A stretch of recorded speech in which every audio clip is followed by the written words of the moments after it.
শয়নে স্বপনে শুধু মা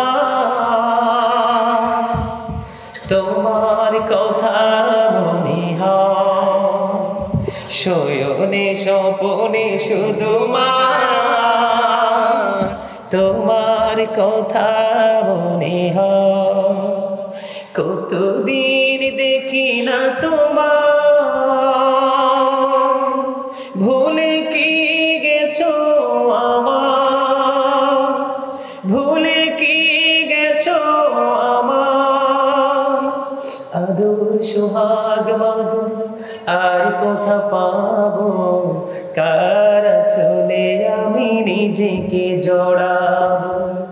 আদর সোহাগ মাগো আর কোথা পাবো, কার চলে আমি নিজেকে জড়াবো। কার কাছে ধরবো মিছে বায়না, তোমার মতো কেহ নাই। শয়নে স্বপনে শুধু মা তোমার কথা মনে হয়। আমার ভুবন জুড়ে শুধু দুঃখ জ্বালা, কে আর পড়াবে আমায় সুখের সেবা।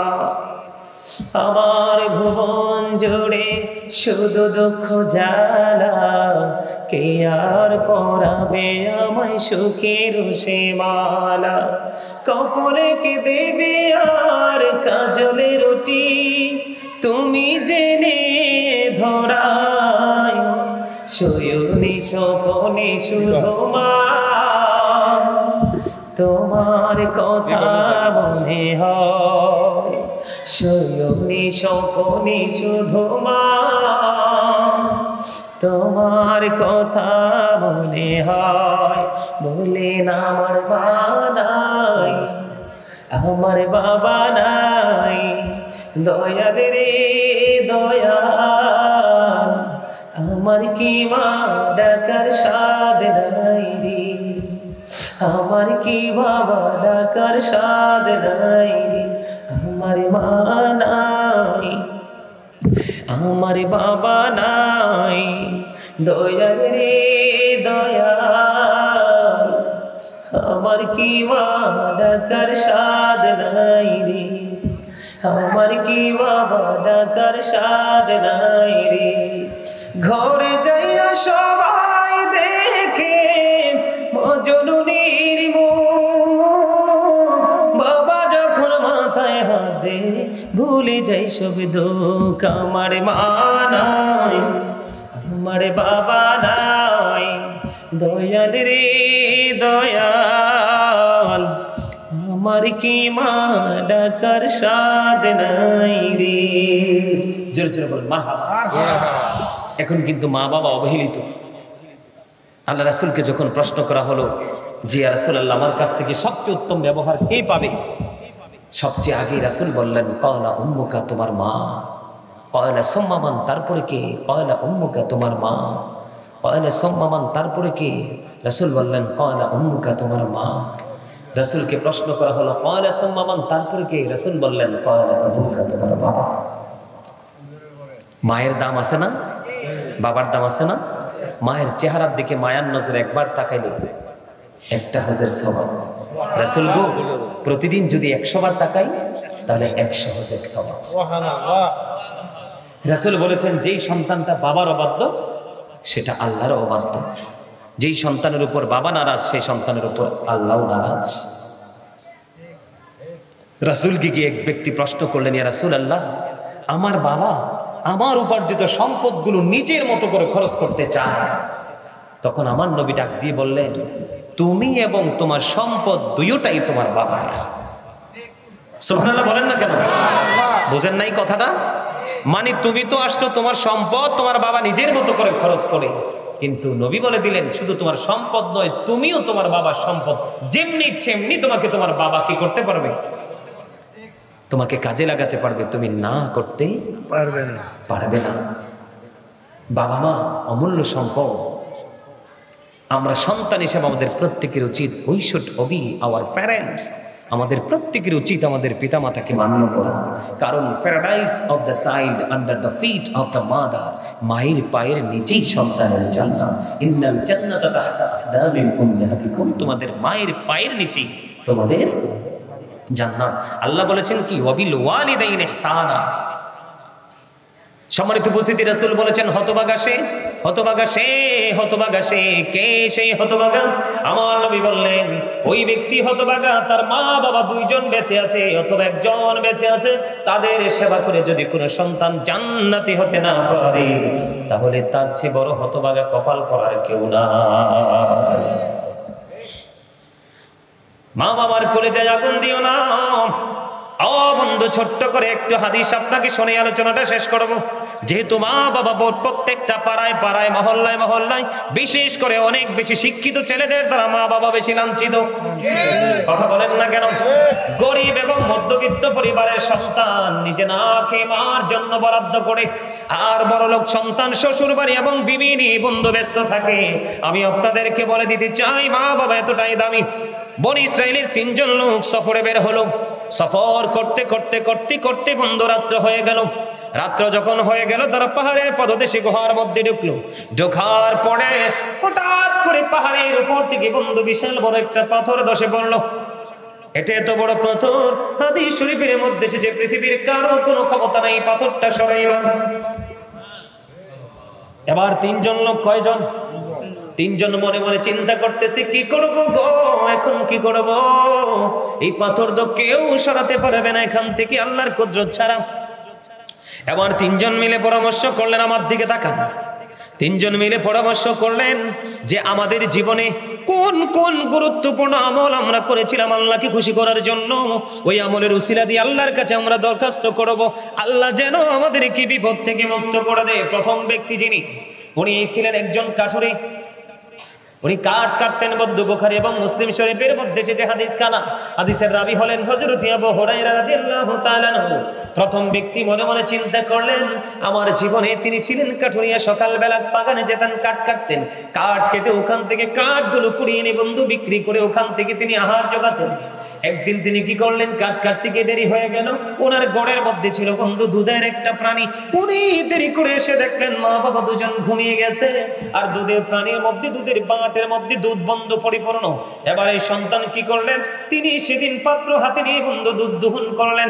দুধ দহন করতে করতে করতে করতে করতে করতে পুরোপুরি দুধটা দহন করলো। পুরোপুরি দুধটা দহন করার পরে দুধটা যখন দহন করা শেষ হলো, ওই কাঠুরিয়ার সন্তান পায়ে জড়িয়ে ধরে ধরে বলছে, বাবা গো, ও বাবা, তুমি যে দুধ দহন করেছো, এখান থেকে আমাদেরকে একটু দুধ পান করে দাও।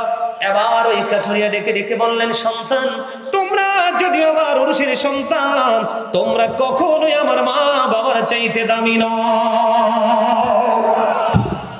বারবার পায়ে জড়িয়ে ধরছে, বাবা গো, দুধ দাও না বাবা, একটু দুধ পান করবো, তুমি দেরি করে এসেছো।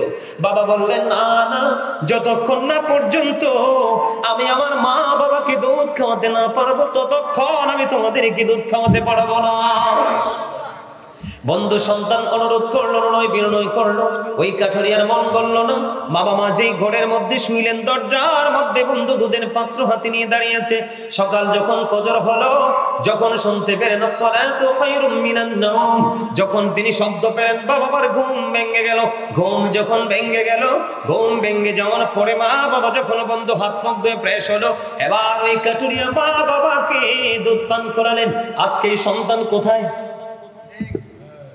পাহাড়ের ভিতরে। কোথায়?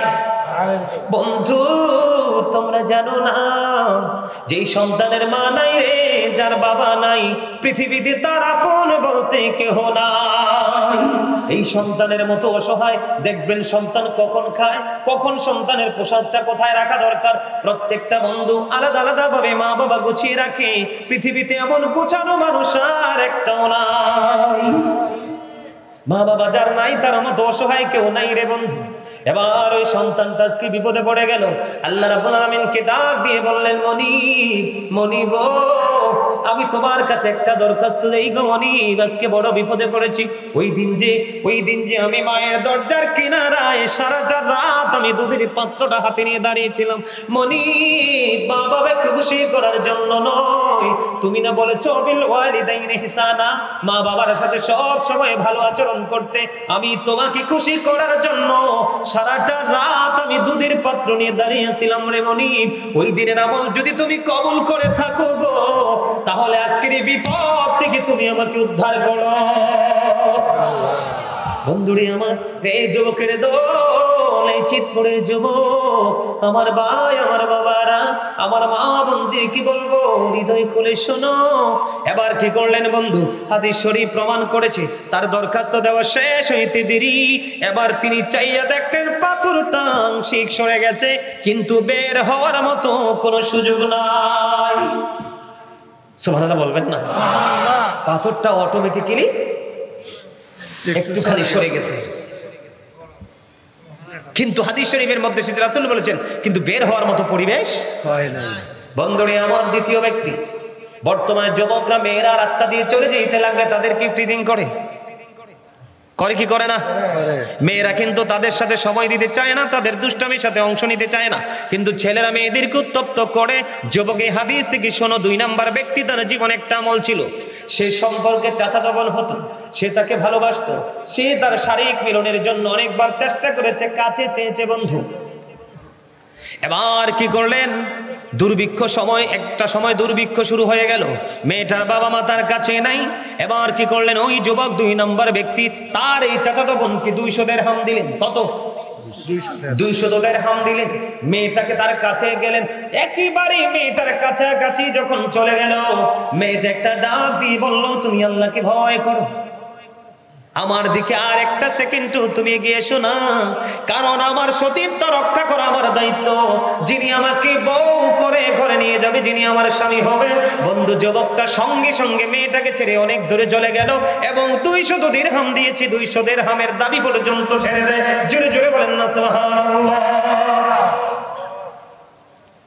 আল্লাহ রাব্বুল আলামিনকে ডাক দিয়ে বললেন, মনিব, ওই দিন যে কাজটা করেছিলাম, ওই অন্যায় কাজটার কাছে গিয়েও দূরে সরে এসেছিলাম শুধুমাত্র তোমাকে খুশি করার জন্য গো মনিব গো, আজকে বিপদ থেকে ওই দিনের কর্মের উসিলায় তুমি মুক্ত করে দাও। বন্ধু, দোয়া শেষ হইতে দেরি, চাইয়া দেখে রে পাথরটা আরো একটুখানি সরে যায়। 2 জনের দোয়া মঞ্জুর হয়ে গেছে। তৃতীয় জন ছিলেন বন্ধু একজন প্রভাবশালী ধনাঢ্য ব্যক্তি। তার কর্মটা ছিল এমন, আমাদের দেশে আমরা কাজের লোক দিয়ে কাজ করাই না, এখন অগ্রহণ মাস পাকা ধান কাটাই কিনা? কথা বলে না। একটা এক্সাম্পল দিলাম, আমরা কৃষক রাখি কি রাখি না? বন্ধুরে আমার, 3 নাম্বার ব্যক্তিটা হলো, সে যখন একজন কৃষককে দিয়ে কাজ করিয়েছিলেন, একজন কৃষক তার কাছ থেকে মজুরি না নিয়ে চলে গেল। দিন চলে গেল, রাত্র চলে গেল, অনেক সময় পার হয়ে গেল। পার হয়ে যাওয়ার পরে হঠাৎ করে একদিন এই কৃষক তার কাছে ফিরে আসলো। এবার ডাক দিয়ে বলল, আপনি আমার মনিব, ওই দিন যে কাজ করেছিলাম আপনার কাছে, আমার ওই মজুরিটা বাকি রয়ে গেছে। এবার মালিক তাকে চিনতে পারলো, চিনে তাকে ডাক দিয়ে বললেন, তুমি মাটির দিকে নজর দাও। মাটির দিকে নজর দিয়ে চাইয়া দেখো, ওই মাটির মধ্যে যতগুলো ওট দেখা যায়, যতগুলো পুকুরি দেখা যায়, যতগুলো ভেড়া দেখা যায়, সবগুলো তোমার। কয়টা কেমন করে সম্ভব? তিনি বলতেছেন, যেদিন তুমি আমার কাছে তোমার মজুরিটা রেখে গিয়েছিলে, সেদিন এটা আমি ইনভেস্ট করেছিলাম। তার প্রমাণ হলো, আপনি যখন একটা গরুর ছোট্ট বাচ্চা কিনবেন, পরিপূর্ণ হবে, যখন তাকে বন্ধু, তারপরে সে মা হবে, এরপরে আরেকটা হবে, এই করে করে আপনার ঘরটা কি হয়ে যায়? পরিপূর্ণ হয়ে যায়। তেমনি ভাবে ওই রাখালকে বলতেছেন, তুমি যেই দিন আমার কাছে মজুরিটা রেখে চলে গিয়েছিলে, সেই দিন আমি তোমার এই মজুরিটা ইনভেস্ট করেছিলাম। বাড়তে বাড়তে বাড়তে বাড়তে বাড়তে বাড়তে আজকে মাঠটা ফিল আপ হয়ে গেছে। তার মানে সবগুলো তোমার, এখানে আমার কোনো বিন্দু পরিমাণ হক নেই। ওই তৃতীয় ব্যক্তি আল্লাহ রাব্বুল আলামিনকে ডাক দিয়ে বললেন, এই পাহাড়ের গুহার ভিতর থেকে, মনিব, সেই দিন যে ওই শ্রমিকের মজুরিটা আমি 100% পরিপূর্ণভাবে তাকে ফিরিয়ে দিয়েছিলাম, এটা একমাত্র তোমাকে রাজি করার জন্য, খুশি করার জন্য। ওই দিনে ওই আমল যদি তুমি পছন্দ করে থাকো, তাহলে আজকে আমাকে বিপদ থেকে তুমি উদ্ধার করো। বন্ধুরে, দোয়া শেষ হইতে দেরি রে, পাথরটা পুরোপুরি দরজা থেকে সরে যায়।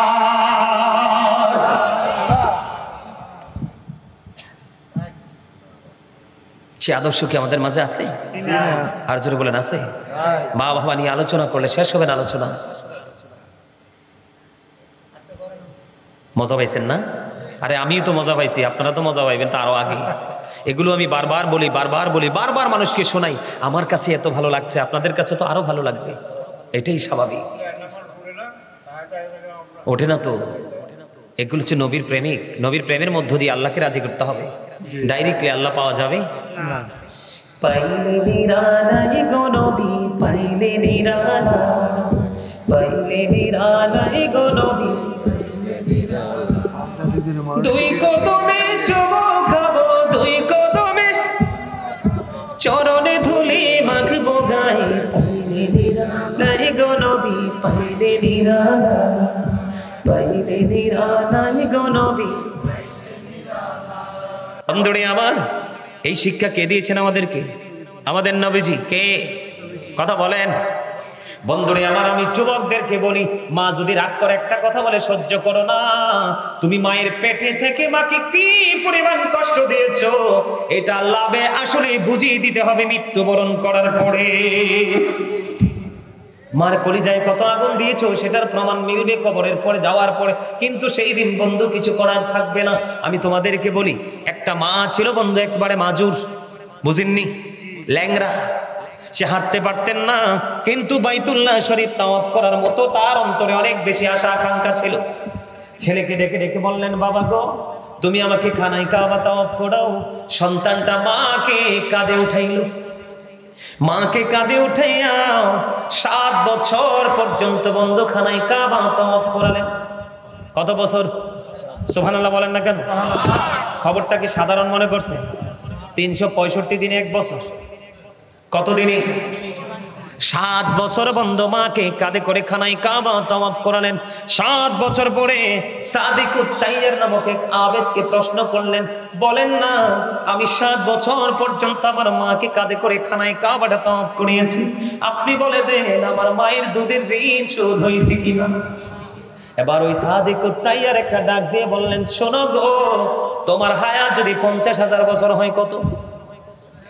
তোমার হায়াতটা যদি 50,000 বছর হয় রে, আর ওই 50,000 বছর যদি মাকে কাঁধে করে খানায় কাবা তাওয়াফ করাও, ওই যে একটা নিঝুম রজনীতে মায়ের স্তন চেপে ধরে বন্ধু, মায়ের স্তনে দুধ ছিল না, এমন ভাবে মায়ের স্তন চেপেছো মায়ের কলিজার মধ্যে গিয়ে আঘাত লেগেছে, তারপরেও সন্তান যেন ব্যথা না পায় মাকে স্তন ছেড়ে ছাড়ে দেয়, সন্তানটাকে স্তন থেকে আলাদা করে নাই। ঠিক কিনা বাবা?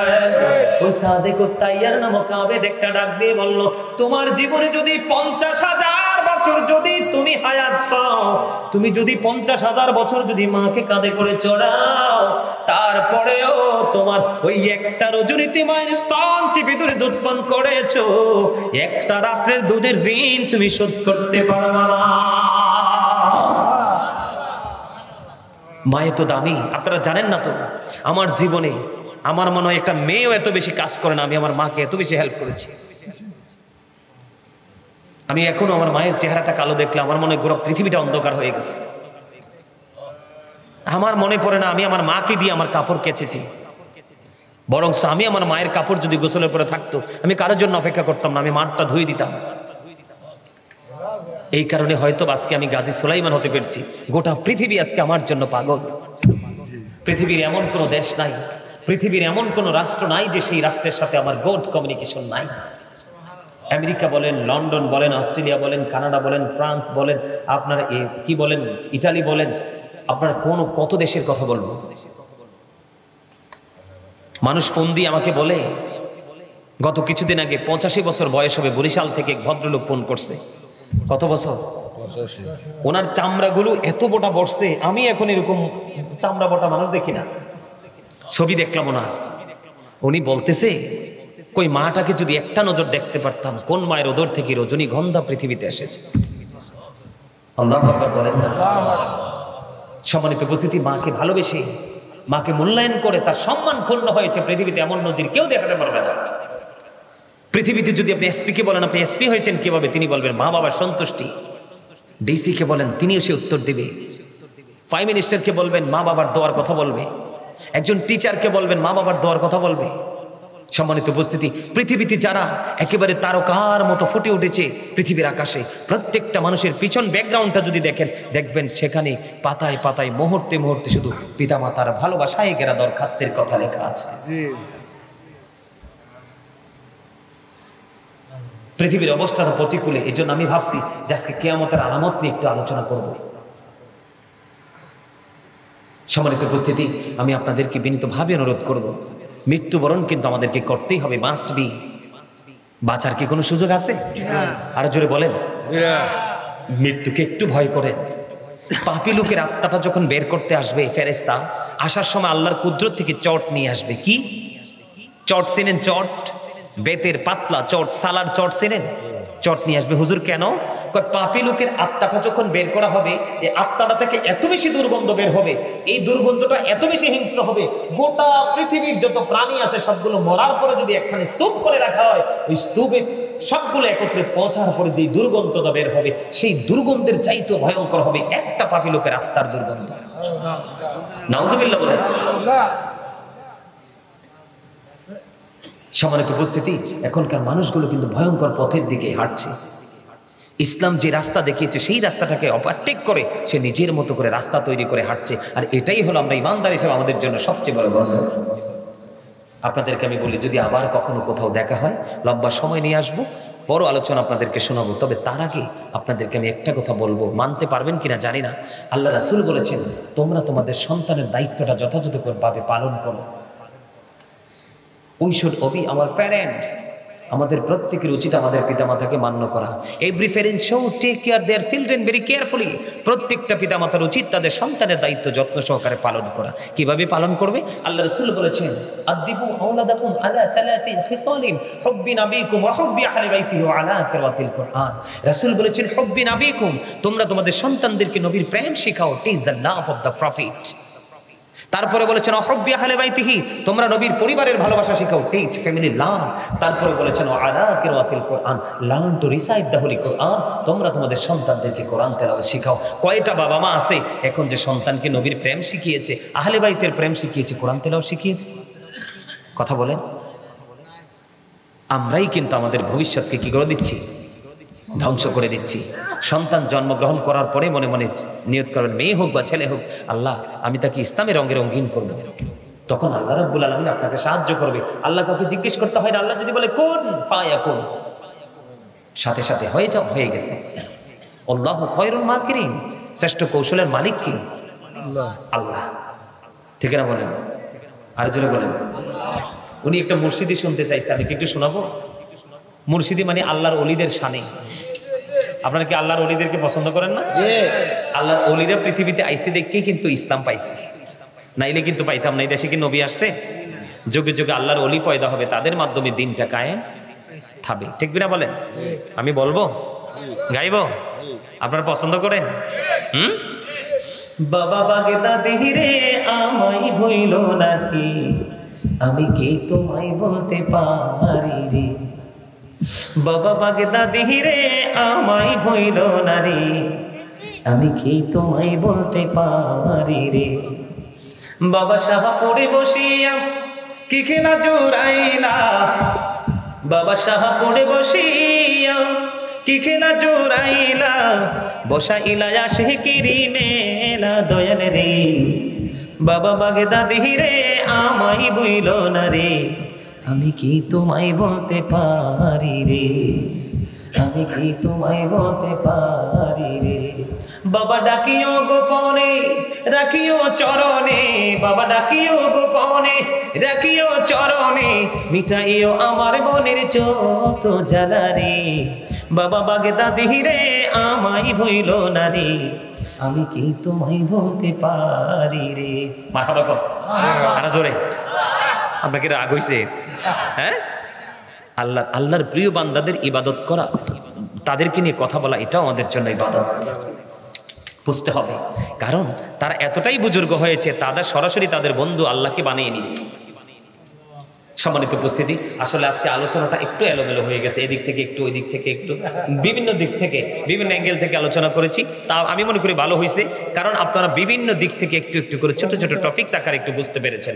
আমি আপনাদেরকে বলবো 5 ওয়াক্ত নামাজটা পড়বেন, হালাল পথে রোজগার করবেন, মা বাবার সাথে ভালো আচরণ করবেন, আর ইসলামী আইনটা কোন কোন খাতে আপনার আইনটাকে প্রয়োগ করতে হবে সেই আইনটা প্রয়োগ করে আমরা আমাদের জীবনকে পরিচালনা করব। আল্লাহ যেন আমাদেরকে সেই তৌফিক দান করে। সকলে বলুন আমিন, আরো জোরে বলুন আমিন। এখন আমি একটু জিকির করবো, মিলাদ করবো। কিয়াম করেন তো আপনারা? দাঁড়ায় সালাম দিবেন না? জি। আমার আল্লাহ আল্লাহ আল্লাহ লা ইলাহা ইল্লাহু আল্লাহ আল্লাহ আল্লাহ লা ইলাহা ইল্লাহু। আপন নূর দিয়া আল্লাহ করিয়া সৃজন, আশের পরে কুরসির তরে রাখিলেন গোপন নবীজি। আল্লাহ আল্লাহ আল্লাহ লা ইলাহা ইল্লাহু। সশরীরে জিন্দা নবীজি সোনার মদিনায়, আসুন সবাই দাঁড়াইয়া সালাম আল্লাহ আল্লাহ